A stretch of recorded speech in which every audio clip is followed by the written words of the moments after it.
Hallelujah. परमेश्वर आप सभी को आशीष दे। जाइए हम जबकि परमेश्वर के वचन को पढ़ते हैं, मैं आपके लिए इसे पढ़ता हूँ।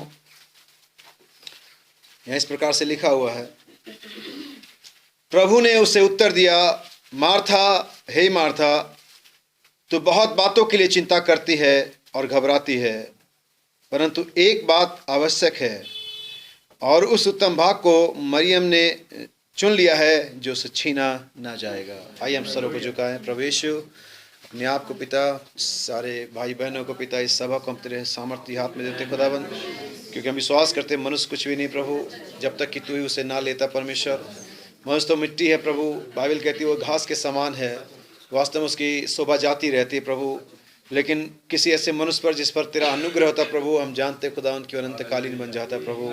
प्रभु, जब हम इस जगह में खड़े खुदावन, तो मैं चाहता हूँ पिता कि आपकी पवित्र उपस्थिति हमारे मध्य में आए। परमेश्वर, वो महान पिलर ऑफ फायर, वो सतून पिता जिसने हमारे पूर्वजों की, हमारे भविष्यवक्ताओं की प्रभु, हमारे उन प्रेरितों की अगुवाई करी प्रभु, जिनके वर्णन आज हम पवित्र शास्त्र में पाते प्रभु, होने पाए कि आज वही पवित्र आत्मा आज हमारे बीच में हमारी अगुवाई करे पिता।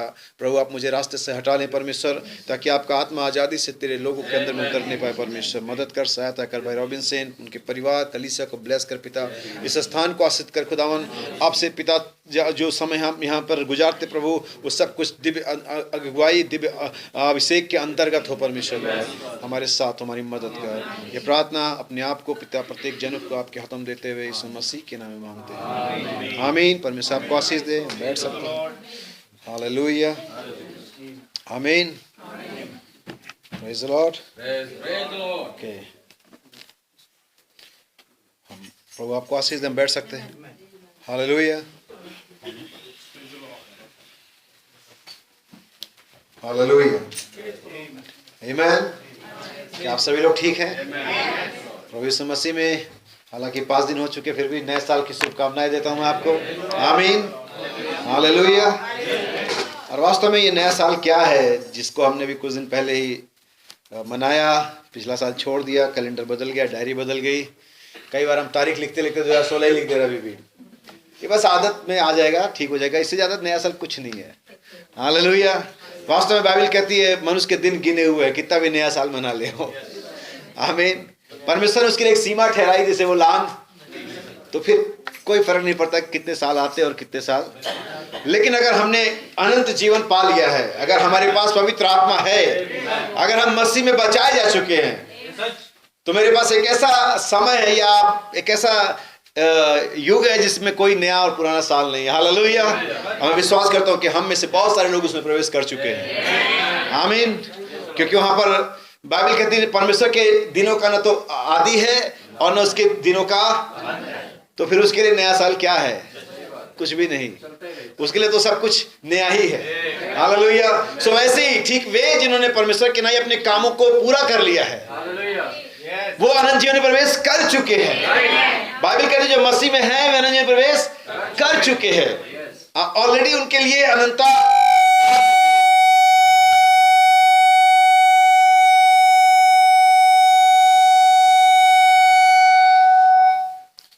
मुझे लगता है इसके बिना काम हो जाएगा।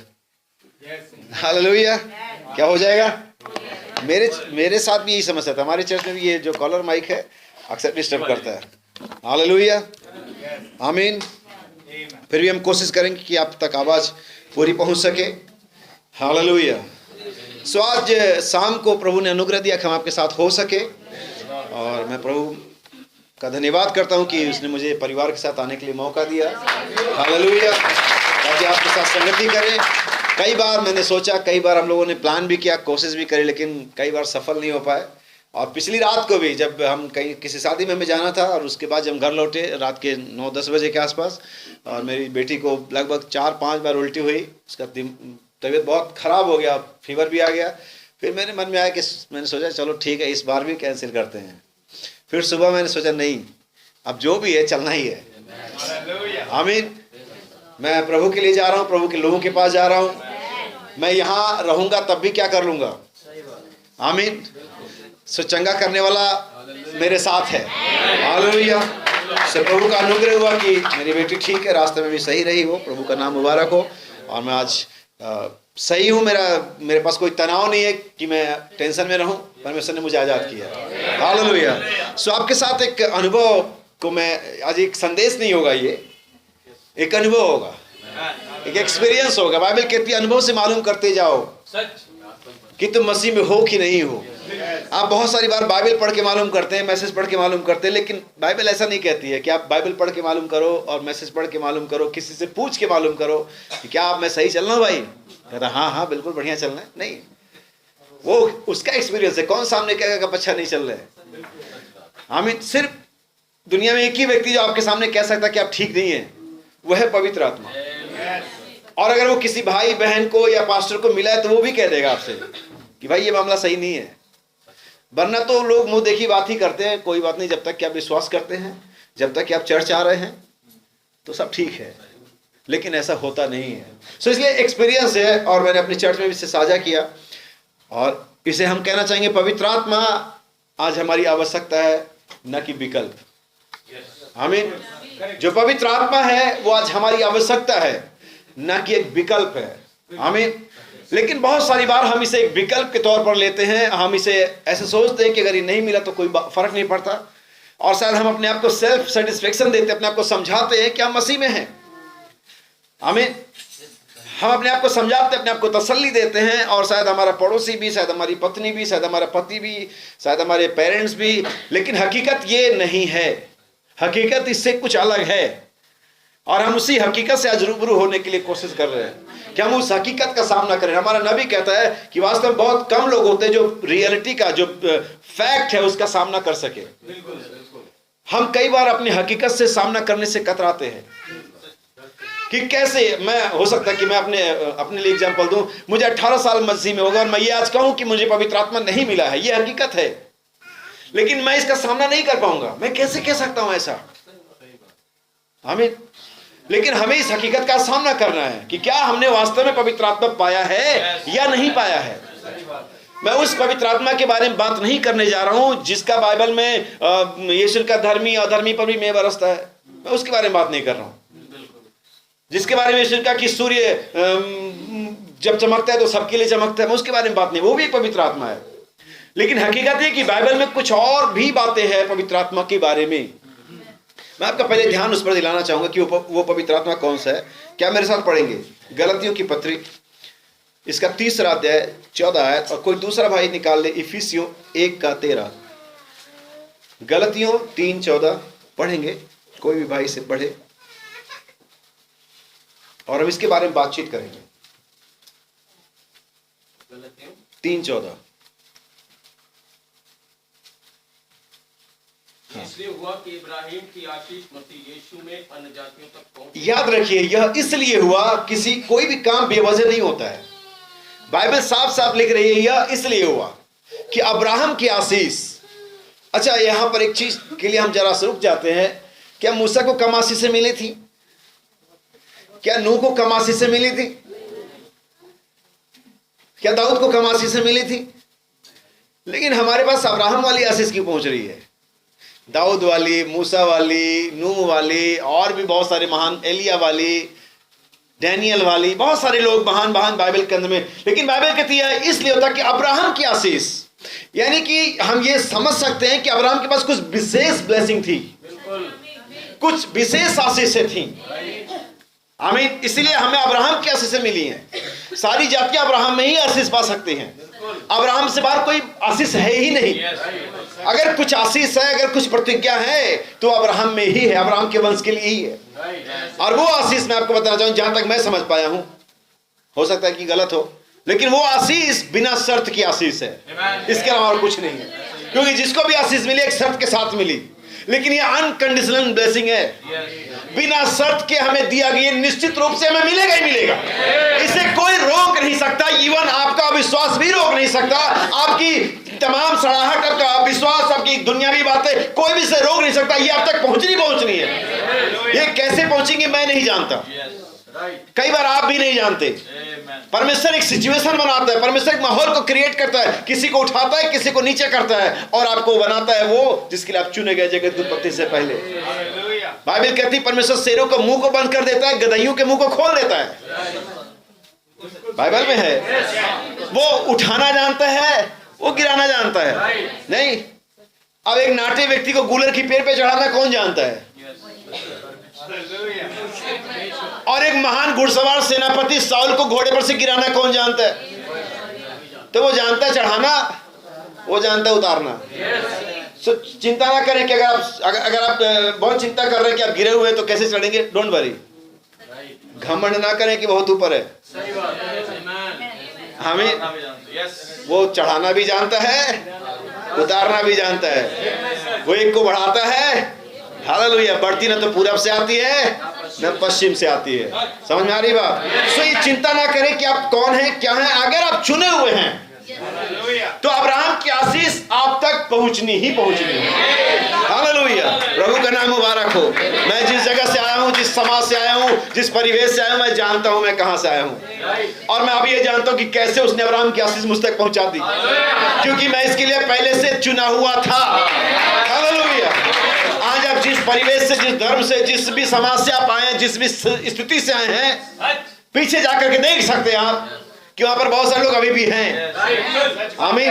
अब जानते क्या होता है, आपके पास एक कभी कभी एक अपॉर्चुनिटी होती, सौभाग्य होता है, या आपके जीवन में एक घटना घट रही होती है, लेकिन चीजें पहले के समान ही और लोगों की लाइफ में चल रही होती हैं, लेकिन आपके साथ कुछ परिवर्तन हो जाता है। आमीन।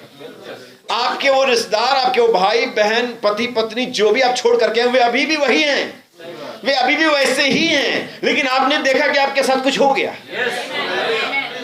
आपके विश्वास में, आपके बिहेवियर में, आपके तमाम चीजों में बदलाव आ गया, और आप पाते हैं, आप अनुभव करते कि आप बदल गए। आप ही नहीं, वे लोग भी अनुभव करते कि आप बदल गए। हालेलुया। संसार वैसे ही चल रहा है, लेकिन कुछ चीजें हमारे लिए बदल गई हैं।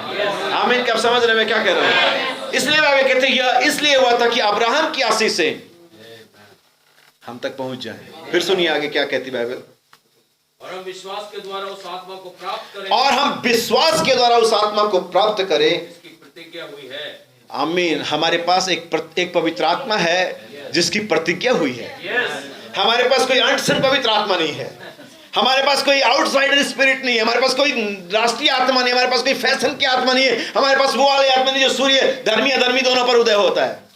हमारे पास वो आत्मा नहीं, वो बारिश नहीं जो बारिश गोहीं पर भी पड़ती है और कूट कटारी पड़ती है, वो हालत नहीं है। वो एक अलग चीज है, वो एक अलग मैटर है, वो एक अलग सिचुएशन है।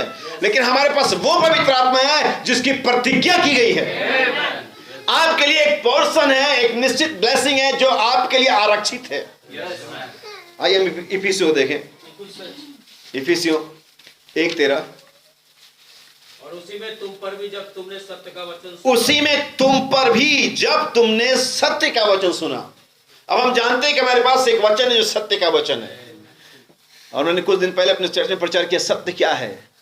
पिलातुस का एक स्टेटमेंट था ये बाइबल के अंदर में ये सवाल पिलातुस ने पूछा था, लेकिन बहुत अफसोस की बात है कि सुनने के लिए रुका नहीं, क्योंकि वो जानता था मैं सुन नहीं पाऊंगा।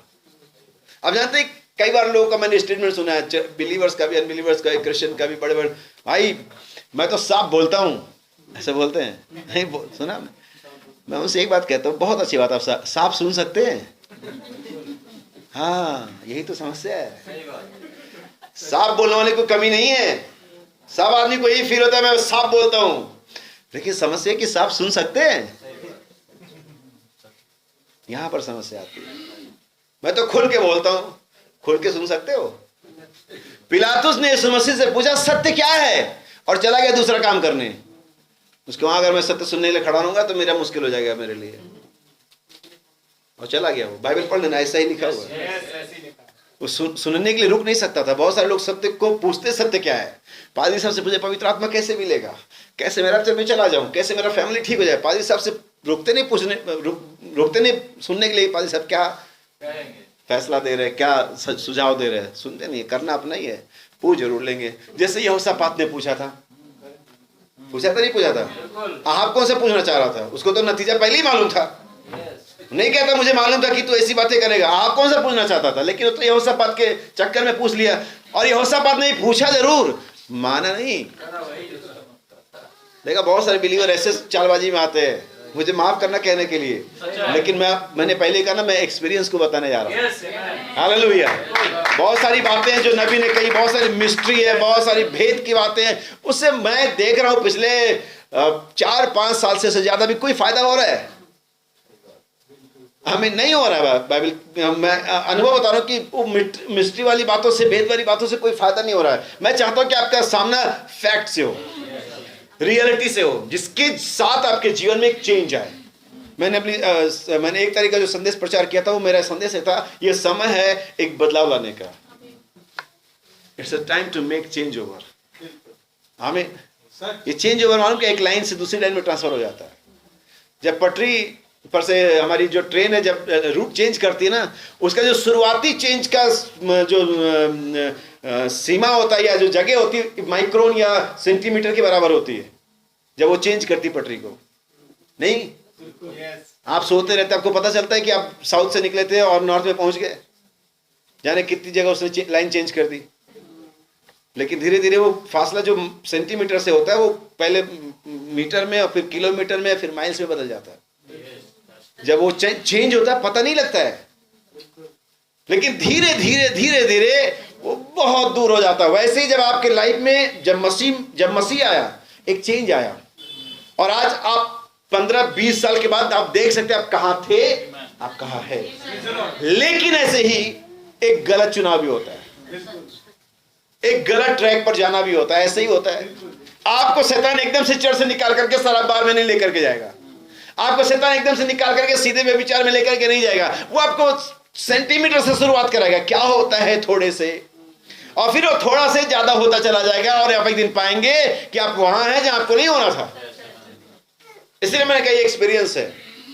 सो बाइबल यहां पर क्या कहती है, उसी में तुम पर भी जब तुमने सत्य का वचन सुना, क्या, जो तुम्हारे उद्धार का सुसमाचार है, और जिस पर तुमने विश्वास किया, आमीन, प्रतिज्ञा किए हुए पवित्र आत्मा की छाप लगी। तब कौन सा पवित्र आत्मा मिला आपको? प्रतिज्ञा किया हुआ पवित्र आत्मा। यहां पर भी वही पवित्र आत्मा के बारे में बात की जा रही है जैसा गलतियों के पत्री में किया गया। प्रतिज्ञा किए हुए पवित्र आत्मा की, ये वो सूर्य नहीं था जो धर्मी अधर्मी दोनों पर उदय होता है। निदान प्रतिज्ञाएं अब्राहम को मिली और उसके वो यह नहीं कहता कि वंशों को। इसलिए ये प्रतिज्ञा, ये सूर्य सबके लिए नहीं उदय हो रहा है। बाइबल मलाकी के अंदर में कहती तब जो यहोवा का भय मानते हैं उनके लिए एक धर्म का सूर्य उदय होगा। किसके लिए? वो सूर्य नहीं जो धर्मी पर भी उदय होगा और अधर्मी पर भी उदय होगा। ये वो बारिश नहीं जो गेहूं पर भी पड़ेगी और उठ कटारे पर। ये वो पवित्र आत्मा जो सिर्फ चुने हुओं के लिए मिला है, और हमें आज उसकी आवश्यकता है। मैं इस आवश्यकता को आज शिद्दत से अनुभव कर रहा हूं। मैं इसे अनुभव करता कि मुझे, मेरे परिवार के लिए, मेरे चर्च के लिए जरूरी है, नितांत आवश्यक है। हालेलुया। इसलिए यीशु ने कहा, हे मार्था, तू बहुत सारी बातों की चिंता करती है लेकिन तू पवित्र आत्मा की चिंता नहीं करती है। लेकिन एक बात आवश्यक है, वन थिंग इज नीडफुल। और वो नीडफुल चीज क्या है आज? इसलिए मैंने कहा Holy Spirit is our need, not a option. ये ऑप्शन नहीं है। इसलिए उसने कहा, हे मार्था, तू बहुत बातों की चिंता करती है, जैसे ठीक कलीसिया आज करती है। हम आगे देखेंगे हम क्या क्या चिंता कर रहे हैं, लेकिन क्या हम पवित्र आत्मा की चिंता करते हैं? क्या हमारे पास एक ऐसी प्रार्थना जो सिर्फ पवित्र आत्मा की? आप कहेंगे मैं कितनी बार पवित्र आत्मा के लिए मांगूं, मेरे पास शब्द नहीं है। आप सिर्फ यही बोलो पवित्र आत्मा चाहिए, और कोई शब्द नहीं चाहिए, और कोई शब्द है ही नहीं। आमीन। क्या मेरे साथ हैं? आइए हम फाइनल इस बात को फाइनल कर दे। लूका 24:49, लूका 24:49, फिर हम आगे बढ़ेंगे। लूका 24:49।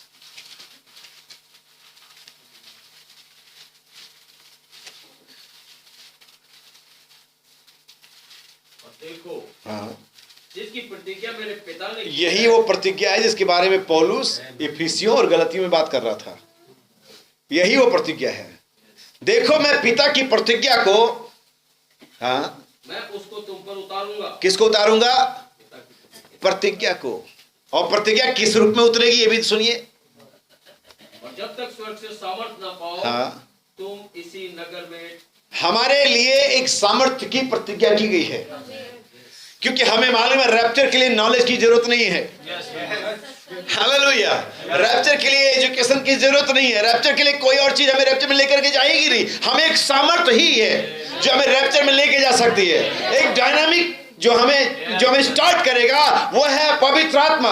वो प्रतिज्ञा, हमें एक सामर्थ की प्रतिज्ञा दी गई है, तुम सामर्थ पाओगे और वो सामर्थ पवित्र आत्मा के रूप में मिलेगी। जब तुम पवित्र आत्मा पाओगे तब तुम्हें सामर्थ मिलेगी। किस लिए मिलेगी सामर्थ? मिस्ट्री को जानने के लिए, वचन प्रचार करने के लिए, अपना कॉलर ऊंचा करने के लिए नहीं, गवाही देने के लिए। तब तुम पृथ्वी पर मेरे गवाह होगे। मुश्किल है कि हम मुश्किल से अपनी गवाही फैमिली में दे पाते हो। क्या हम एक क्रिश्चियन है? एक हस्बैंड ये गवाही देने के लिए अपने वाइफ के सामने बहुत ही लाचार और कमजोर है कि वो बता सके वो रियल क्रिश्चियन है। आइए हम फैक्ट का सामना करें। हालेलुया। एक वाइफ इस बात के लिए अपने हस्बैंड को गवाही देने के लिए नाकाम हो चुकी है कि बताए कि वो क्रिश्चियन वाइफ है। आइए हम सत्य का सामना करें। फैक्ट है ये। अगर हम अपने वाइफ को, अपने हस्बैंड को, अपने फैमिली को, अपने नेबर को, अपने चर्च को ये प्रमाणित नहीं कर सकते मैं क्रिश्चियन है, गवाही नहीं दे सकते, हम दुनिया को क्या देंगे और कैसे देंगे? मैंने एक दिन अपने चर्च में प्रचार किया था, एक प्रमाणित मसीही। क्या मेरे साथ है? मेरे साथ एक बाइबल की आयत पढ़ लीजिए। मैं चाहता हूं अगर किसी को इंग्लिश बाइबल है बच्चों के पास, एक्ट्स चैप्टर 2 वर्स 22। फिर तो काम 2:22 जल्दी करेंगे। मेरे पास इसके बाद एक और रेफरेंस जो बाद में पढ़ेंगे। और मैं आजकल हकीकत ये कि अपने चर्च में इस तरह से वीकडेज की मीटिंग में हम सीखते स्टडी करते हैं रेफरेंस टू रेफरेंस। हाँ पढ़ें। Ye man of Israel, hear these words. Jesus of Nazareth, a man approved of God. देखिए यहाँ पर पतरस कह रहा है, हे इजरायली लोगों सुनो, यहाँ पर एक मनुष्य जो परमेश्वर के द्वारा प्रमाणित है। हालेलुया। अप्रूव्ड। हम किसी चीज का अप्रूवल लगाते नहीं लगाते अपने डिपार्टमेंट के अंदर में, कामकाज में। भाई सुशील आपको तो पता ही होगा। आमीन। आप जानते प्रमाण अब एक व्यक्ति मर गया है, प्रमाण पत्र चाहिए। क्या नॉनसेंस बात नहीं है? नॉनसेंस बात है नहीं है? एक व्यक्ति जन्मा है, तुम्हें मालूम है सामने दिख रहा है, जन्म प्रमाण पत्र ले आओ। मुझे तुम्हें कोई सेंस नजर नहीं आता। भाई कैसे आया? बिना जन्मे थोड़ी ना आया वो। तो जन्म प्रमाण पत्र की क्या जरूरत है? लेकिन तो भी हमें प्रमाण पत्र चाहिए। तो भी गवर्नमेंट कहती है आप जन्म प्रमाण पत्र दीजिए, मित्र प्रमाण पत्र दीजिए। हम लोग कहते हैं प्रमाणित मसीह, हम तो मसीह, हम तो चर्च जाते हैं, हमारा तो बपतिस्मा हुआ है, फिर भी प्रमाण चाहिए। अगर गवर्नमेंट इस चीज का प्रमाण ले रही, जो चीज है रियल फैक्ट है, फिर भी प्रमाण पत्र चाहिए, तो हम क्या क्रिश्चियन जो बने पड़े हैं, बिलीवर बने पड़े हैं, क्या हमें प्रमाण पत्र नहीं देना चाहिए? इसलिए बाइबल कहती है यहाँ पर एक यीशु मसीह नासरी है जो अप्रूव्ड है। हालेलुया। कैसे? चिन्हों, चमत्कारों, आश्चर्य कर्मों के द्वारा। अब हमारा अप्रूवल क्या है? चर्च में आना, बपतिस्मा लेना, अपने घर में उकाब वाली फोटो लगा लेना, क्या यही हमारा अप्रूवल है? मुझे माफ करना, मेरे घर में भी एक क्लाउड वाली फोटो लगा लेना, क्या यही हमें मसीह होने का प्रमाण देते हैं? नहीं मेरे भाइयों बहनों, यही इसीलिए मैंने कहा हम एक्सपीरियंस की बातें करें। हमें हकीकत है कि आज हमने पवित्र आत्मा की जरूरत को अनुभव करना छोड़ दिया है। और परमेश्वर का वचन बताता है कि बिना जरूरत को कोई चीज देता नहीं है। बाइबल कहती है, यीशु ने कहा क्या खाएंगे, क्या पहनेंगे, कैसे रहेंगे, चिंता नहीं अन्य जाति इन बातों की, और मैं जानता हूं कि बातें तुम्हें भी चाहिए। वो ऐसा केयरलेस परमेश्वर नहीं है कि सिर्फ पवित्र आत्मा की बात कर रहा है। वो जानता है कि तुम्हें भी इन बातों की जरूरत, लेकिन बाइबल कहती पहले उसके राज और धार्मिकता की। यस, यहां पर मामला बदल जाता है। आमीन। इसलिए वो कहता है तुम्हें पवित्र आत्मा मांगने से पहले, तुम्हारा पिता जानता है कि तुम्हारी आवश्यकता क्या, मांगने से पहले देगा। लेकिन पवित्र आत्मा के बारे में ऐसा नहीं कहा गया कि मांगने से पहले देगा। रोटी मांगने से पहले मिलेगी, मकान मिलेगा, घर मिलेगा, पवित्र आत्मा नहीं मिलेगा मांगने से पहले। यहां बाइबल है, बाइबल की तर्क है। यीशु ने कहा अगर तुम अच्छे होकर के अपने बुरे होकर के अपने बच्चों को अच्छी वस्तुएं देना जानते हो तो तुम्हारा पिता मांगने वालों को पवित्र आत्मा बिना मांगे नहीं मिलेगा। रोटी मिलेगा, मकान मिलेगा, घर मिलेगा, कपड़ा मिलेगा, क्योंकि वो कहता मैं जानता हूं। लेकिन क्या तुम कभी अनुभव कर सकते हो कि पवित्र आत्मा तुम्हारी आवश्यकता है? जिस दिन आप आपको यह अनुभव है कि पवित्र आत्मा मेरी आवश्यकता है, उस दिन परमेश्वर आपको पवित्र आत्मा देगा। कलीसिया 30-40 सालों से चल सकती है, पवित्र आत्मा नहीं पाएगी जब तक कि वो अनुभव नहीं करेगी कि उसको पवित्र आत्मा की आवश्यकता है। हालेलुया। यही है जिसके बारे में हम आज बातचीत करना चाह रहे हैं। यही जिसके बारे में कलीसिया आज पीछे है, जिसके बारे में आज बिलीवर्स बैठे हुए हैं और सोचते हुए रैप्चर में जा रहे हैं, लेकिन नहीं। मेरा अपना एक्सपीरियंस है, हो सकता है गलत हो, लेकिन आइए हम इसे बाइबल से देखें। एक व्यक्ति था जिसका नाम था याकूब। क्या ही शानदार व्यक्ति था, चुना हुआ व्यक्ति था। आमीन। परमेश्वर ने जन्म से पहले ही तय कर दिया कौन ब्लेसिंग पाएगा। ना तो अच्छा किया ना तो बुरा किया, लेकिन बुराई तो गर्भ से ही शुरू कर दिया। नहीं, बाइबल कहती माँ के पेट में ही उसने अड़ंगा मारना, पहले मैं जाऊंगा, पहले मैं जाऊंगा। आमीन। लेकिन नबी कहता है एक क्रिश्चियन पहले अच्छा भाग दूसरों को चुनने का अवसर देता है। क्या आप जानते हैं नबी ने कहा? नबी कहता है क्रिश्चियन अच्छा भाग पहले दूसरों को चुनने का अवसर देता है। जैसे जब लूत और अब्राहम का बंटवारा हुआ, आप सब जानते हैं। अब्राहम ने कहा लूत देख ले, सारा लैंड पड़ा हुआ है, जिधर अगर तू पूरब जाएगा तो मैं पश्चिम चले जाऊंगा। हमें सही बात है। सो लूत याकूब इस चक्कर में था मैं पहले जाऊंगा, लेकिन नहीं, परमेश्वर ने जिसको ठहरा दिया। अगर वो पहले जा देता तो परमेश्वर का तो पूरा प्लान ही गड़बड़ हो जाता। नहीं कहा था पहले, मैंने पहले से जान लिया कि मैंने जेठे को प्रिय जाना, छुटके को प्रिय जाना। और बेचारे याकूब को पता ही नहीं कि पीछे जाने में भलाई है, वरना अप्रिय कौन हो जाता? जो पहले आता। बड़ी सिंपल सी बात। कई बार हमें परमेश्वर का प्लान पता नहीं चलता, अपनी कोशिश में रहते हैं ताकि हम, लेकिन वास्तव में परमेश्वर के पीछे चलने में भलाई है। जैसे परमेश्वर ठहरा वैसे चलने में। अगर याकूब कहीं खींचतान के आगे आ जाता तो मामला परमेश्वर का पूरा प्लान ही। खैर, परमेश्वर जब प्लान करता है तो आपको रोकता भी है, कोई ऐसी बात नहीं है। और बाइबल बताती है उसके बाद वो वहां करा, फिर उसने अपने बड़े भाई को धोखा दिया, फिर अपने अंधे बाप को धोखा दिया, उधर पहुंचा तो ससुर को भी धोखा दिया। नहीं दिया? दिया नहीं दिया? मतलब हर जगह धोखा देकर के 420 से मां ही बटोर रहा है जिंदगी भर। कभी उसको लाइफ में इस बात का आवश्यकता अनुभव किया कि कभी प्रभु से भी मिलने। एक इजरायली था, स्वप्न भी मिला हुआ था उसे, दर्शन भी मिला हुआ था, स्वर्ग की सीढ़ियां भी देखी उसने, नहीं, लेकिन कभी उसने अपने लाइफ में अनुभव नहीं किया कि मुझे परमेश्वर की आशीष चाहिए। जितनी आशीष पाई अपने चालाकी, अपने दम पर पाई, अपनी टेक्नोलॉजी से पाई। लेकिन याद रखें, आपकी जितनी भी अपनी ब्लेसिंग है, अपनी जितनी भी नॉलेज है, वो आपको रैप्चर में लेकर के नहीं जाएगी। वो आपको मृत्यु से नहीं बचा पाएगी, वो आपको दुश्मन से नहीं बचा पाएगी, वो तो परमेश्वर की आशीष ही बचा पाएगी।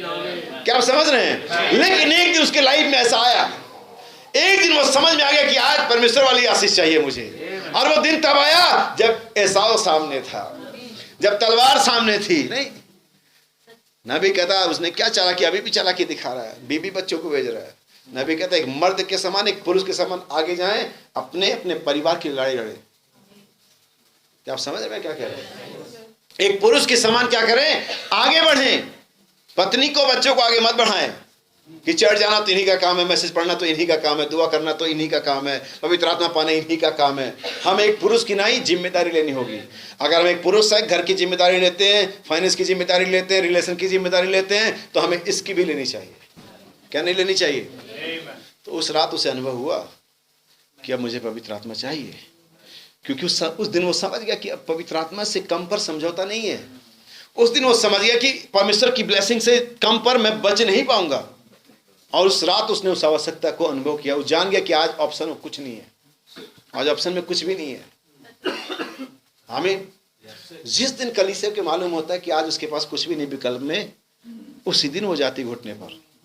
आमीन। मुझे कैसे पता चला? मेरे एक्सीडेंट के बाद मुझे एहसास हुआ कि भैया मामला मुश्किल है, अब इससे कम पर मामला बनेगा नहीं, इससे कम पर मेरा परिवार, मैं रैप्चर में जा नहीं सकते, इससे कम पर कलीसिया कहीं स्थिरता में जा नहीं सकती।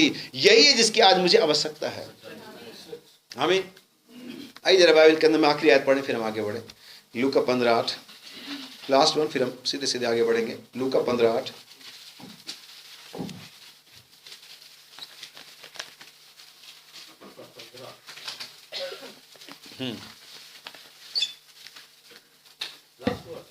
आठवीं आयत।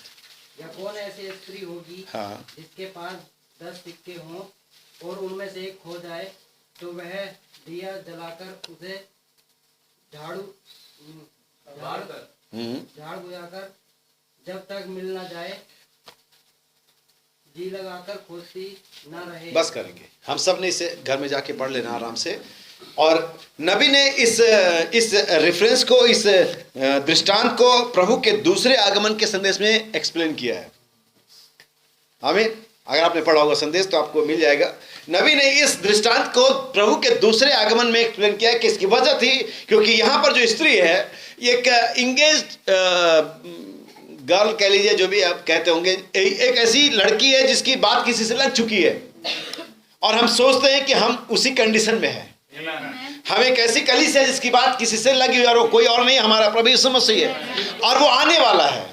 लेकिन इससे पहले क्या है, वहां इजरायलियों में प्रथा हुआ करती थी, हमारे समय की तरह उनके पास रिंग नहीं होती थी, उनके पास एक बेल्ट होता था, पट्टी होती थी जिस पर 10 सिक्के होते थे और उन्हें अपने सर पर, अगर आपने पुरानी जीसस की मूवी वगैरह देखी होगी तो उसमें आपने देखा भी होगा, उन्हें अपने सर पे बांधना होता था।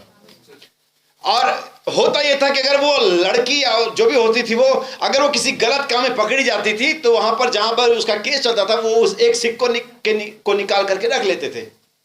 ठीक बात है ये, ताकि ये पता चले कि लड़की या औरत गलत सिचुएशन में पकड़ी गई, इसने गलत किया है। और जब वो दूल्हा आता था, जब वो 10 के 10 सिक्के नहीं पाता, उसको पता चल जाता ऑटोमेटिकली कि ये लड़की सही नहीं है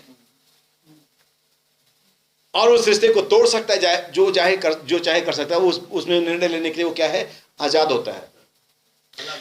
आमीन। अब हम कई बार इसका मतलब ये सोचते हैं कि हम जब सोचते हैं कि हमारे 10 सिक्कों में से कोई सिक्का हो, इसका मतलब है कि हम गलत है। नहीं, याद रखिए मेरे भाई बहनों, यहां बाइबल में बड़ा साफ दिया गया है, बस हम इसे समझ नहीं पाए अभी तक। वास्तव में इस स्त्री ने कोई गलत काम नहीं किया है, लेकिन कई बार हमारी अपनी मेंटेलिटी, जो हमारी जो मानसिकता होती है, उसके हिसाब से हम हमेशा जब पास्टर बोलता है, प्रचारक बोलता है, तो तब तो ब्लेम कर रहे हैं। नहीं, हम ब्लेम नहीं कर रहे हैं, आपको लग रहा है कि आप गलत है। इसका मतलब ये नहीं कि आप पकड़े गए, आपने गलत, हो सकता है बाई मिस्टेक, लापरवाही से, हड़बड़ी में गिर गया हो कहीं। अगर ये स्त्री गलत पकड़ी गई होती तो सिक्का ढूंढती नहीं है, उसको तो पता होता ना कहीं जब्त है वो। इसका मतलब यह है कि स्त्री कहीं पकड़ी नहीं गई, ये गलत नहीं है, सेंसली रॉन्ग नहीं है, ये बाय मिस्टेक, लापरवाही से, किसी और कारणवश से, उछल कूद में, जैसे भी आप समझ सकते हैं, कहीं खो गया। आज कलीसिया गलत नहीं है, हमारा सेंस यहां बताने के नहीं कि हम गलत है, आप गलत है, नहीं सिनेमा। अगर बाइबल के ढूंढने के लिए तो इसका मतलब हम जब्त नहीं है, कहीं हमारा कहीं कोर्ट में केस नहीं चल रहा है, हमारी अपनी लापरवाही, हमारा अपना केयरलेस। इसीलिए मैं कहा जब तक हम आवश्यकता अनुभव नहीं करेंगे, कहीं ये जब्त नहीं है, ये किसी के हाथ में नहीं है। परमेश्वर के चिन्ह पर कौन दोष लगाएगा? लेकिन ये हमारी अपनी लापरवाहियां हैं, ये हमारी अपनी उछल कूद है, या जो भी आप उसे कह सकते हैं, इसे हमने खो दिया है, ये जब्त नहीं हुआ कहीं। लेकिन अगर हम ढूंढेंगे तो बाइबल जो ढूंढेगा, हालेलुया। अच्छा, अब सवाल ये कि कौन ढूंढेगा? पापा ढूंढेंगे? ये स्त्री ने खुद ढूंढा? मम्मी ढूंढेंगी? पादरी साहब ढूंढेंगे? इसने खुद ढूंढा, और इन्हें ढूंढने से पहले नहीं बुला लिया सबको। हमें हालेलुया। मैं चाहता हूं कि नबी के शब्दों में मैं इसे पढ़ दूं। ये प्रभु का दूसरा आगमन, पेज नंबर 26, 27 और 28 है। इसमें पैराग्राफ 65, 67, 68 और 70 और 74। नबी कहता, अच्छा होगा कि कलीसिया अपनी वफादारी को, अपनी शुद्धता को, अपनी भक्ति को वचन से जांचे। हम गपशप करने वाले, कथा कहानियों को कहने वाले, धूम्रपान करने वाले, चुगली करने वाले, पुती हुई इजाबेलें बन गए हैं। बाकी का संसार जो सब कुछ करता है वैसे ही हो गए हैं। मसीही कलीसिया आज उन बातों के साथ सहभागिता कर रही है जब तक कि कठिनाई से आप एक दूसरे में फर्क बता सकते हैं। तो शब्दों में कि बिल्कुल दुनियावी हो गई है। क्या आप एक क्रिश्चियन को, एक नॉन क्रिश्चियन को, एक बिलीवर को और एक अविश्वासी, ढोंगी विश्वासी को फर्क मुश्किल से बता सकते हो। नबी कहता है यह समय है कि हम जांचें, देर हो रही है, दूल्हा आ रहा है। आमीन। मैं तो ये कहता हूं कि हमें कहीं पट्टा ही ना ढूंढना पड़े। एक सिक्का तो बहुत दूर की बात है, पट्टा ही नहीं ढूंढने पड़े। हमें पहले पुराने समय में चर्म रोग या कुष्ठ रोग या जो भी होता था, वो दाग होते ना शरीर पे सफेद चिकत्ते पड़ जाते थे। अभी तो मुश्किल से नॉर्मल स्किन दिखेगी, समझ में आई? पूरा ही सफेद हो गया है, कहीं अच्छी स्किन दिख जाए। ये हालत पाप के कोड़ का है। नबी कहता है अब इस बात के लिए इतनी अधिक देर हो गई थी कि उसको दिया जलाना पड़ा, यानी शाम हो गई और हम सोचते कि हम वहां हैं, शाम के समय में है। हालेलुया। उसको एक दिया मिल गया। केवल उसको दिया ही नहीं मिला पर उसको झाड़ू भी मिल गई। प्रभु का नाम मुबारक हो। अब हम सब जानते दिया क्या है। प्रकाश भजन संहिता 105 119 शायद क्या है, तेरा वचन मेरे पांव के लिए यस। लेकिन झाड़ू कहाँ है? झाड़ू कहाँ है? दिया तो हमको सब पता है, झाड़ू यहाँ है। ये है झाड़ू, नबी का संदेश, यही झाड़ता जीवन को। दिया यहाँ है, झाड़ू यहाँ है। आज आपके पास दिया भी है, झाड़ू भी है। अगर लोग ढूंढना भी चाहें कि सिक्का मिल जाए तो उनके पास सिर्फ दिया है। अगर वो कहीं 4-6 वाले दीवान के कोने में पड़ा हुआ है तो दिया से देख तो लोगे, निकालोगे कैसे?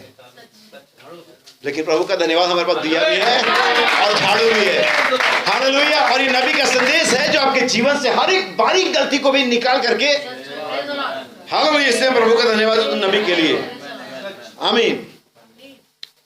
उसको झाड़ू में मिल गई और उसने घर को साफ करना आरंभ कर दिया। ओ भाई, यदि कभी एक ऐसे समय की आवश्यकता पड़ी कि दिए को जलाया जाए, सुसमाचार के प्रकाश को भेजा जाए, जो कि पवित्र आत्मा का वापस कलीसिया में आना है, किसी भावना के लिए नहीं, इमोशंस की जगह नहीं बाइबल के मसीहत के अंदर में, किसी काल्पनिक बात के लिए नहीं, किसी भावावेश के लिए नहीं, आनंद से कूदने के लिए नहीं, परंतु एक हृदय को ढूंढने वाले अनुभव के लिए।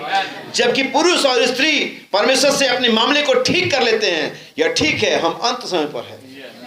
किसके साथ मामले को ठीक करना है हमें? परमेश्वर के साथ। हालेलुया। नबी कहता यह समय है जब इस समय के अलावा कोई और समय नहीं था। नबी कहता आगे, और उसने उजियाले के लिए दिए को जलाया।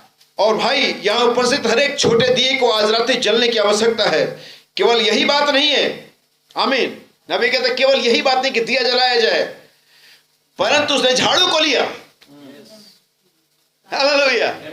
नबी कहता है परंतु झाड़ू को लिया और उसके पड़ोसी धूल को उड़ता हुआ देख सकते थे। क्या आप समझे नबी क्या कह रहा है? हालेलुया। ये ऐसे नहीं हो कि आप कुछ कर रहे हैं, लोगों को पता नहीं चल रहा है। भाई, मैं भी बहुत विश्वास करता हूं, मेरे दिल में है, मैं जानता हूं, तो आप जानो, आपके दिल में जो आप ही जानोगे, और कौन जानेगा। लेकिन जरा इसे दिल से बाहर लेकर के आना पड़ेगा। आमीन। जब तक अब्राहम विश्वास कर रहा था उसके दिल में ही था, लेकिन जब आलोचना ही हो रही थी ना, और फिर भी अब्राहम और सारा छोटे छोटे ऊन के मोजे बना रहे थे, और वो किसी अस्पताल में जा रहा था और कॉटन और पिन खरीद के ला रहा था, तब लोग जानते थे कि दिल से बाहर भी जानते थे। दिल में जनाते जनाते 20-25 साल तो ऑलरेडी बीत गए। हमें दिल से बाहर भी लेकर के आना पड़े कि हम बिलीवर हैं। नबी कहता पड़ोसी धूल को उड़ता हुआ देख सकते हैं। जब आप संदेश को अपने घरों में, अपने लाइफ में, अपने परिवार में, चर्च में अप्लाई करते हैं तो आपका पड़ोसी, आपके भाई बहन, पति पत्नी देख सकते हैं कुछ तो परिवर्तन है। आमीन। नबी कहता है, भाई खोलमैन कहते हैं जब क्रिसमस अभी बीत गया ना, जब केक बनना शुरू होता है ना, दिसंबर के पहले हफ्ते से दूसरे हफ्ते से पड़ोसी भी जान रहे थे कि केक बन रहा है, क्योंकि कुछ में कुछ मिलाया जाता है। नहीं, मैदे में आटा, अंडा और एसेंस सब तमाम मिलाते ना, तो आदमी नाक उठाते क्या बन रहा है भाई। कोई जाकर के लिखा बाहर के हम केक बना रहे हैं। जब ये बकरा मुर्गा बनाते तो लिखते बाहर हम केक बना रहे हैं, मुर्गा बना रहे हैं, लेकिन लोग आ जाते हैं क्या बन रहा है। आपको जब कुछ होता है ना तो लोगों को पता चलता है। जब आपकी लाइफ में कुछ मसीहत काम होता है तो लोगों को पता चलता है। हमें जब ऐड होता ना, ऐड वही तो बाइबल कहती है, विश्वास में सद्गुण को ऐड करो, सद्गुण में समझ को ऐड करो। जब एडिंग होगी ना तो लोगों को पता चले कुछ तो हो रहा है, कुछ तो बन रहा है, और ये कुछ और नहीं, मसीह का चरित्र आप में बन रहा है। हम केक और मुर्गे की बात नहीं करें, लेकिन एक एग्जांपल है। लेकिन असली ये है कि जब विश्वास में सद्गुण में समझ, संयम, धीरज, भक्ति जब मिलता चला जाता है, मसीह आपके सामने खड़ा होता है, फिर आपको बोलने की जरूरत नहीं है। लोग जान जाते हैं। आमीन। सुना भी कहता है पड़ोसी धूल को उड़ता हुआ देख सकते हैं, उसका एक वास्तविक रूप में घर की सफाई करना था क्योंकि उसका पति आने वाला था, और यदि वह उसको एक सिक्के के बिना पाता है तो वैसे कहलाएगी भले वो ना हो। नोट करने वाली बात यह है, वो क्या कहलाएगी? भले वो ना हो। वो कैसे बताएगी कि मेरा जब्त नहीं हुआ, खो गया है? ऐसा तो आप झूठ करने के लिए, छुपाने के लिए भी कह सकते हैं। यानी ये ना पाया जाना ही आपके साथ एक बहुत बड़ी दुर्घटना है। इसका ना पाया जाना आपको उसके साथ नहीं लेकर के जाने वाला है। चाहे आप बाय मिस्टेक किया आपने, चाहे आपने सच में गलती किया, जो भी है इसको रहना इसकी जरूरत है। आमीन। वैसे पवित्र आत्मा जहां मेरी जरूरत है। नबी कहता आगे सुनिएगा। आमीन। नबी पेज नंबर 28 पैराग्राफ 70 में कहता है देखो कलीसिया आराम से लेटी हुई है। नबी कह रहा है यहां पर कलीसिया आराम से लेटी हुई है। कलीसिया के पास और अधिक अब विवेक नहीं है। आप कठिनाई से उनको जगा सकते हैं।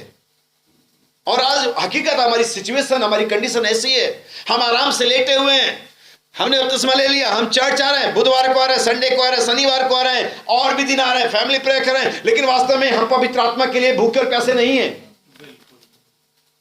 हमने इन्हीं बातों को मात्र रैप्चर में जाने का मापदंड बना रखा है। लेकिन मेरे भाई बहनों, वास्तव में चर्च आने से रैप्चर जाना नहीं होता है। चर्च आना अच्छी बात है। जैसे नबी कई ऐसी बातें कहता है कि ये बातें ठीक है, लेकिन ऐसा बाइबल में नहीं है, इससे फायदा नहीं होगा। ये बातें नबी कहता मैं इनके खिलाफ नहीं हूं, लेकिन हमें इससे ऊपर जाना है।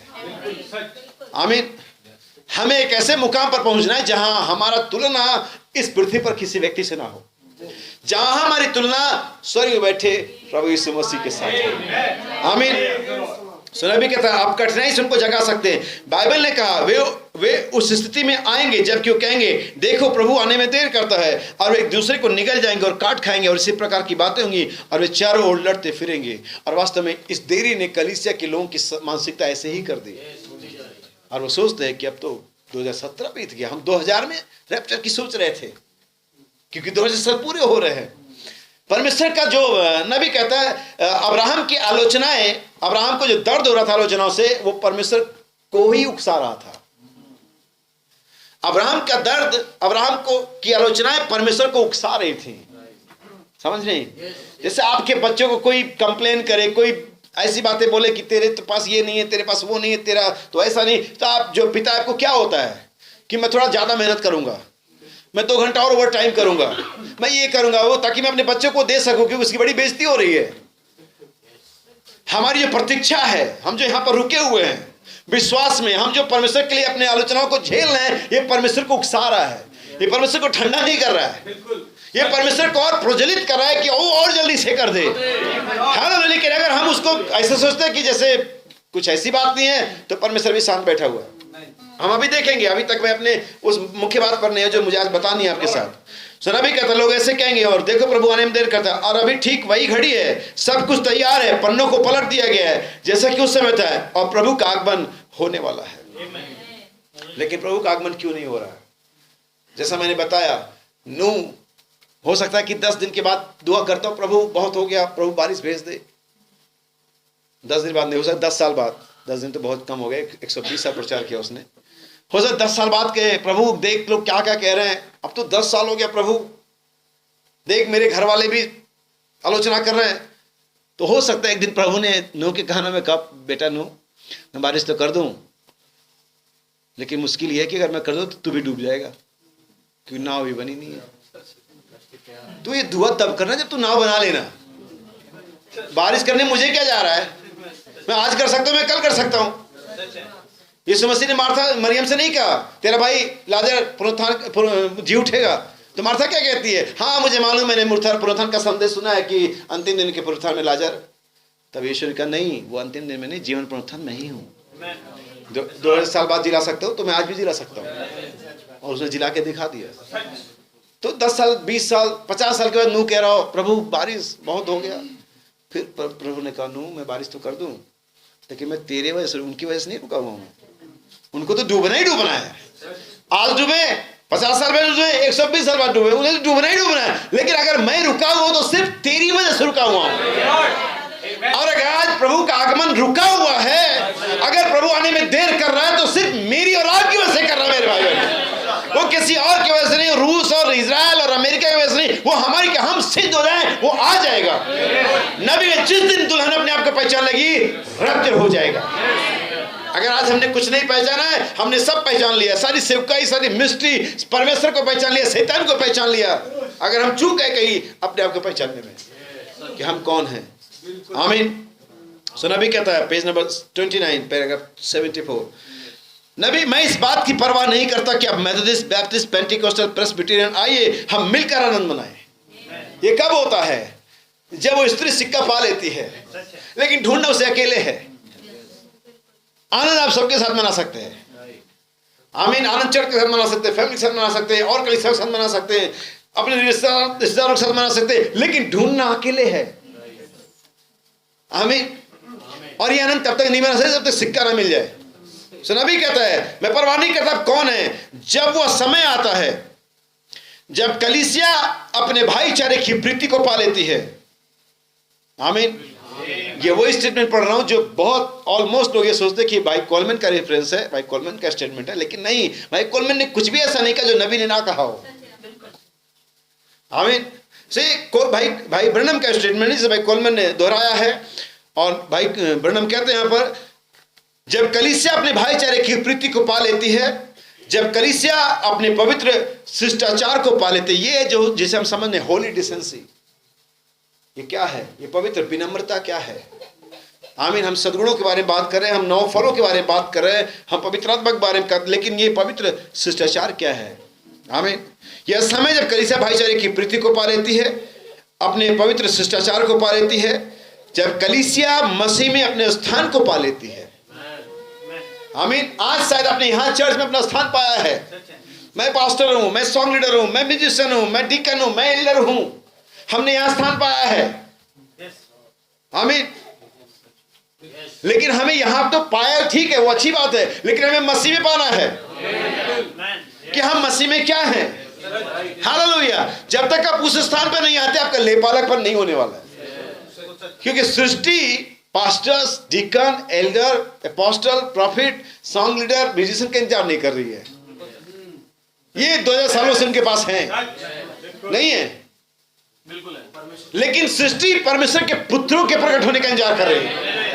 तो परमेश्वर के पुत्र कौन है? जिनके पास पवित्र आत्मा है। कौन सा पवित्र आत्मा? जिसका प्रतिज्ञा किया गया मेरे भाई बहन, वो वाला सूर्य नहीं जो सब पर उदय होता है, वो वाला पवित्र आत्मा जो कन्वेंशन में, मीटिंग में सब पे उतरता है, सब हंसते हैं, सब रोते हैं, सब उछलते हैं, सब कूदते हैं, सब घर जाकर के फिर से अपना सिंग उठाते हैं। वो वाला पवित्र आत्मा नहीं चाहिए हमें। हमें पवित्र आत्मा चाहिए जिसका प्रतिज्ञा किया गया है। नबी कहता है, जब कलीसिया मसीह में स्थान को पा लेती है, तब वो देह के दूसरे सदस्यों को बुलाती है, आओ हमारे साथ आनंद करो। परमेश्वर चाहता है कि कलीसिया उससे प्रेम करे। आमीन। सवाल यहां पर यह आता है कि क्या हम किसी को भी बुला कर सकते हैं? नबी कहता है, चाहे मेथोडिस्ट हो, बैप्टिस्ट हो, प्रेस्बिटेरियन हो, कैथोलिक हो, कोई भी हो, उनके पास आनंद नहीं है, कोई बात नहीं, आपके पास आनंद है।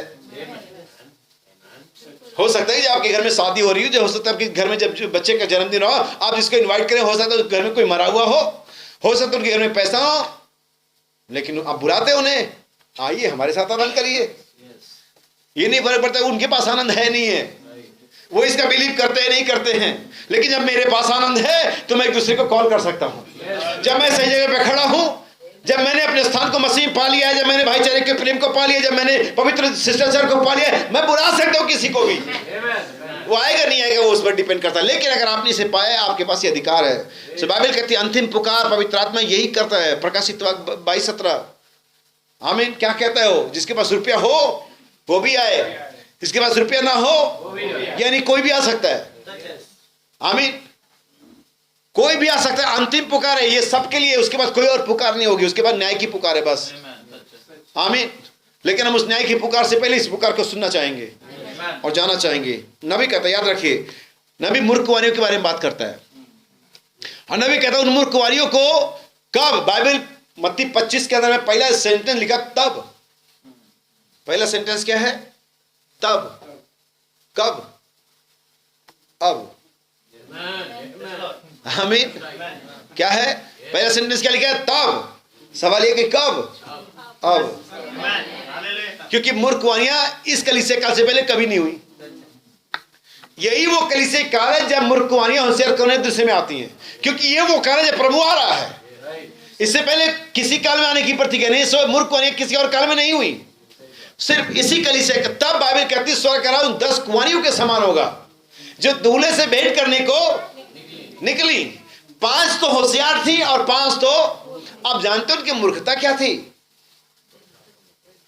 उन्होंने तेल को कभी अनुभव नहीं किया, जांचा नहीं कभी। यही तो मूर्खता है आज, कि हमें अपने जीवन को दिन प्रतिदिन जांचना है। इसीलिए मैंने शुरू का अनुभव से मालूम करते रहो, हर दिन, हर घंटे, हर जब आप सेंटेंस बोलते तो आप ये सोचो, ऑब्जर्व करो जो आपने बोला है सही गलत बोला है। ये बात बाइबलिकल है, क्रिश्चियन को बोलना चाहिए नहीं बोलना चाहिए।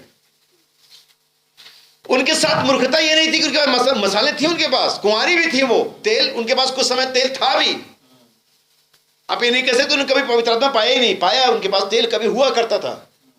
लेकिन उस समय में जिस समय उसकी आवश्यकता थी, हमने बहुत सारी बार मसीहत दिखाई, लेकिन शायद गलत समय, जब जरूरत नहीं थी, लेकिन जब जरूरत आई तो हम पीछे हो गए, तब हमने कंप्रोमाइज कर लिया।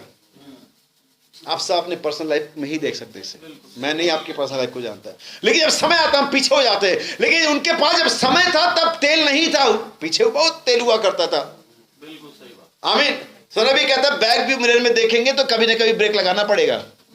कार में होता ना, पीछे देखते रहते हैं। नबी एग्जांपल लेता है, स्त्रियां भी बैक व्यू मिरर में देखती कि वो आज से जब वो 35 साल की अवस्था में होती है तो पीछे देखती हैं वो 20 साल की अवस्था में कैसी थी, और वो ऐसे ही बनना चाहती हैं। नबी कहता 35 वाली नहीं, 55 वाली भी यही सोचती है, और नबी कहता स्त्रियां नहीं पुरुष भी यही सोचते हैं।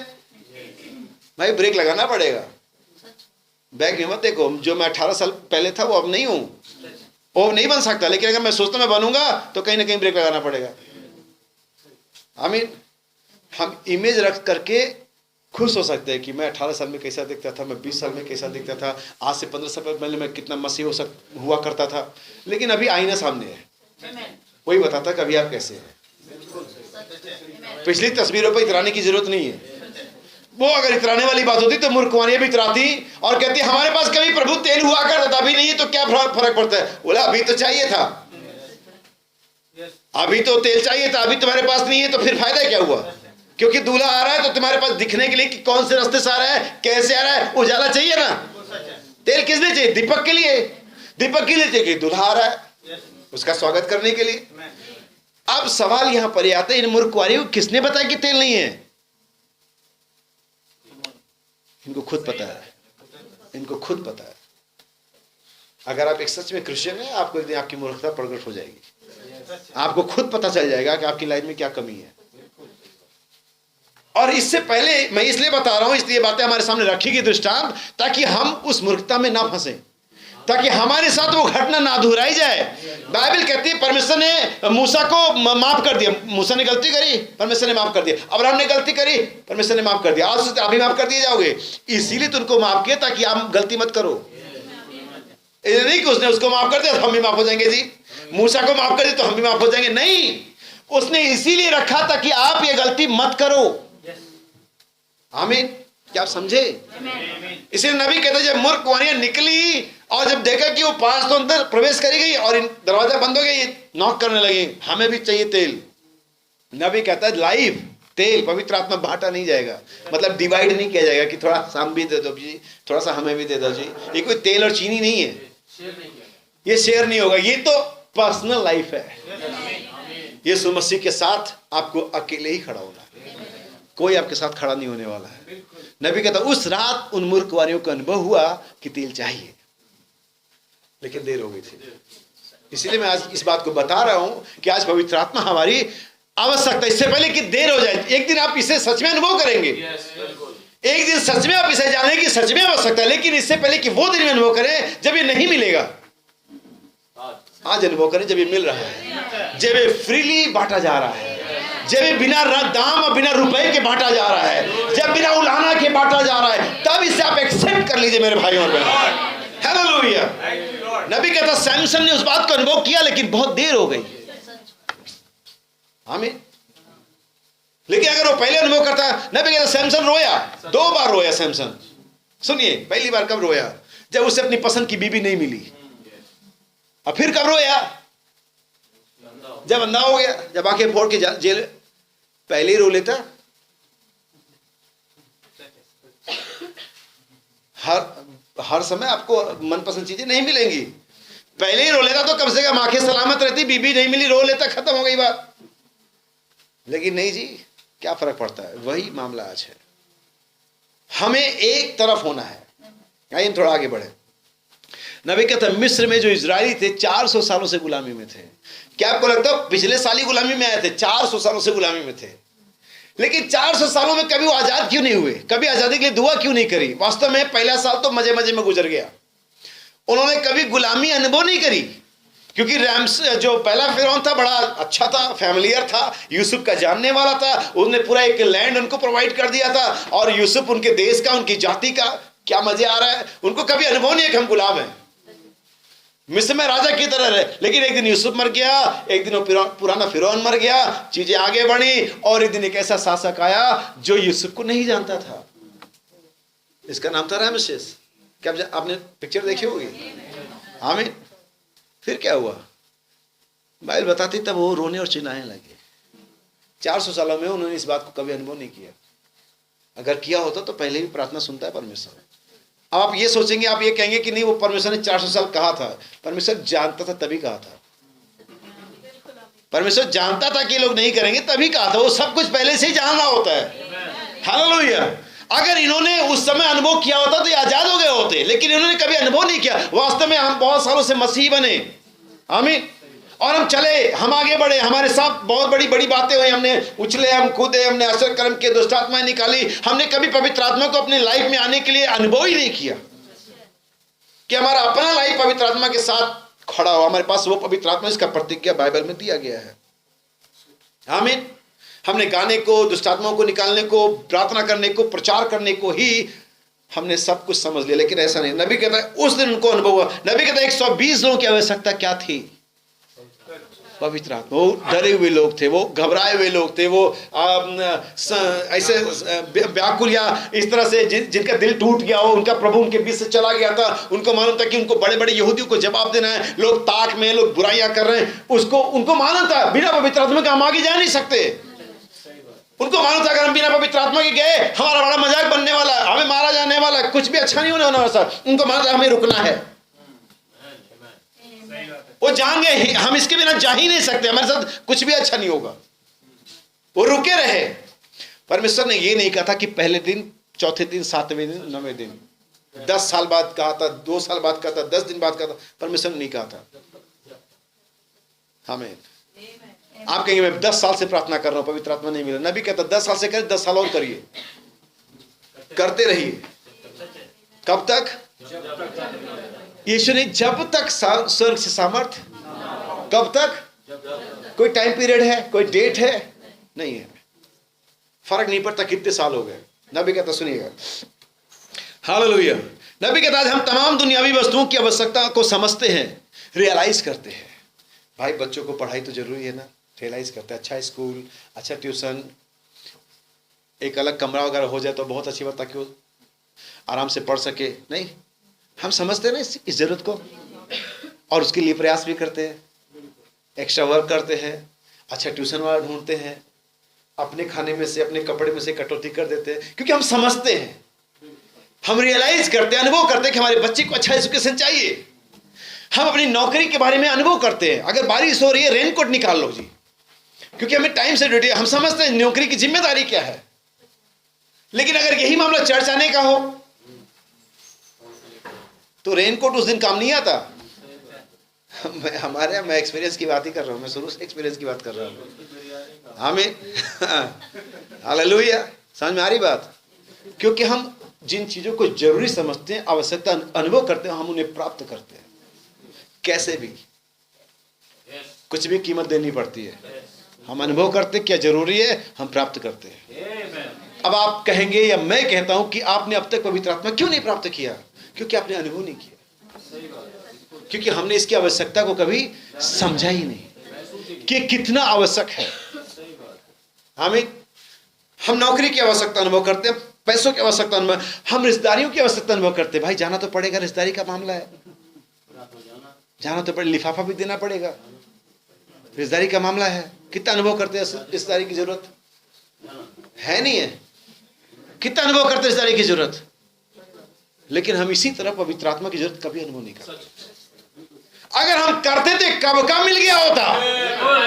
हालेलुया। कब का न बाइबल में इस समस्या दृष्टांत सिखाया। किसी परदेसी घर कोई मनुष्य आया, मेहमान आए, और घर में कुछ भी नहीं, वो उठ करके अपने पड़ोसी के पास जाता है और कहता है मुझे 3 रोटियां दे।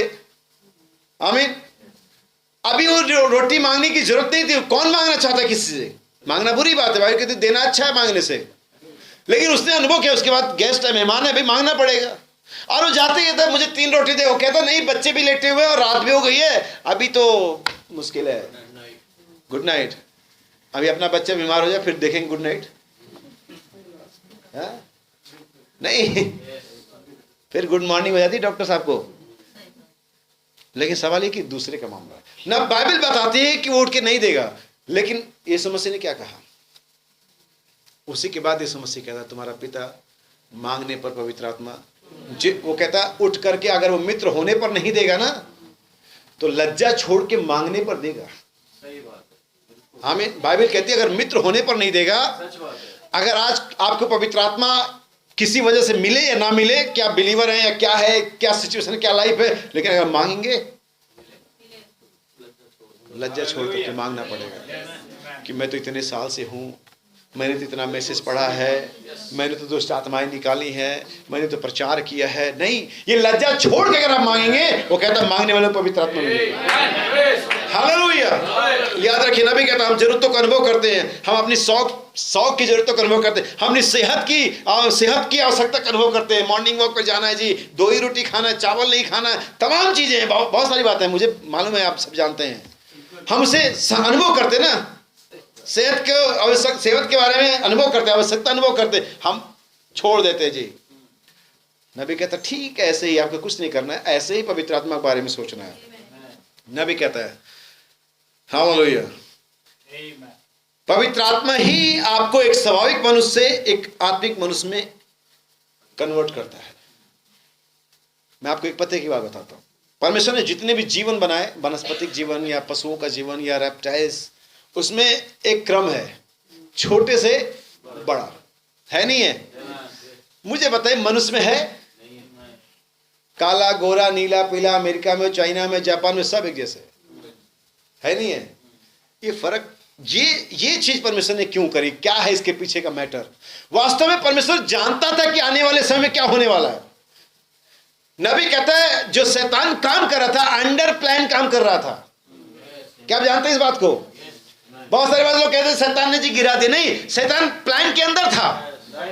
जैसे फिरौन प्लान के अंदर था, नबूकदनेस्सर प्लान के अंदर था, ठीक वैसे सर्प भी प्लान के अंदर था। अगर वो प्लान के अंदर नहीं होता तो बना ही नहीं जाता। यहां तक कि यहूदा इस्करियोती भी प्लान के अंदर में था। इससे पहले कि यहूदा आता, इससे पहले यीशु आता, दाऊद ने पहले ही बोल दिया था। हमें परमेश्वर ने जानवर बनाया, परमेश्वर ने वनस्पतिक जीवन बनाया, परमेश्वर ने समुद्री जीव बनाया। सब में छोटे से आप जेली फिश से लेकर के वेल तक जा सकते हैं, आप टेडपोल से लेकर के और शुतुरमुर्ग और डायनासोर जो रहे नहीं रहे वहां तक, हाथी तक जा सकते हैं। लेकिन मनुष्य में क्रमिक विकास नहीं है कि छोटा लेवल का मनुष्य, बड़ा लेवल का मनुष्य, फिर और ऊंचा, फिर higher and higher and higher. नहीं, उसने मनुष्य को अपने शक्ल सूरत में बनाया, सेम लेवल बनाया। लेकिन पाप के बाद मनुष्य का जो लेवल है ठीक वैसे हो गया जैसे पशुओं में होता है। इसलिए नबी को प्रचार करना पड़ा 3 प्रकार के विश्वासी।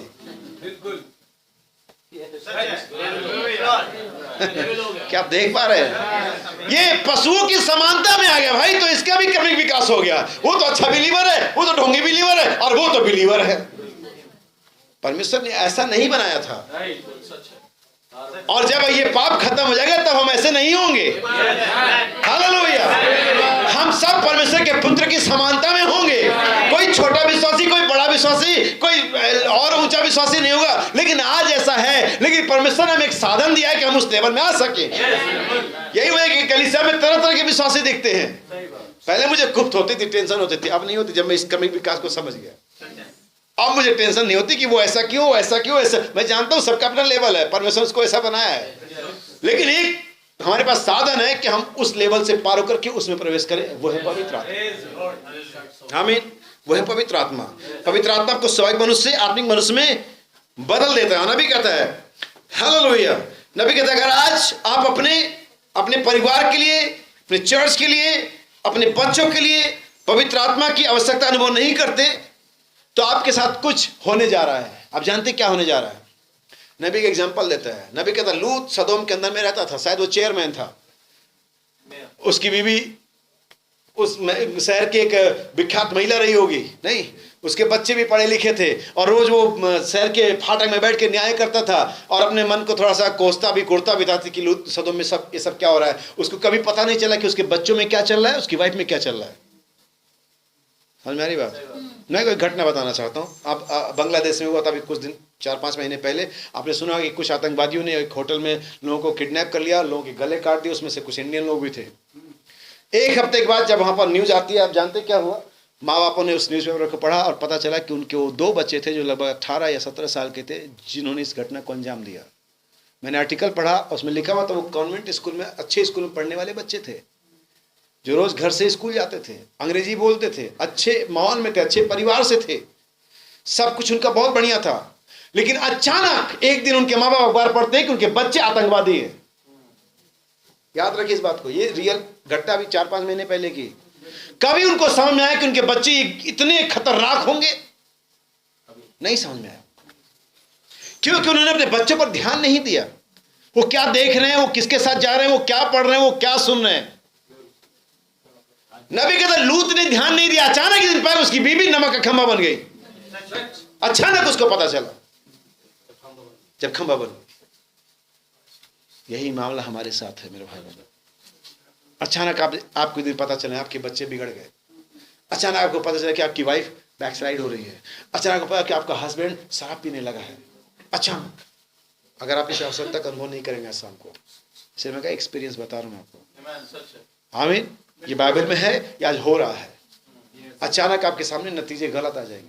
आपसे ये ऐसा तो मैंने सोचा नहीं था, क्योंकि हम निश्चिंत हैं और निश्चिंतता हमारे उद्धार का सबसे बड़ा अभिशाप है। निश्चिंत होना उस बड़े प्रतिज्ञा के लिए, उस प्रभु के आगमन के लिए, उस राज के लिए हमारे लिए सबसे बड़ा अभिशाप है निश्चिंत होना। आमीन।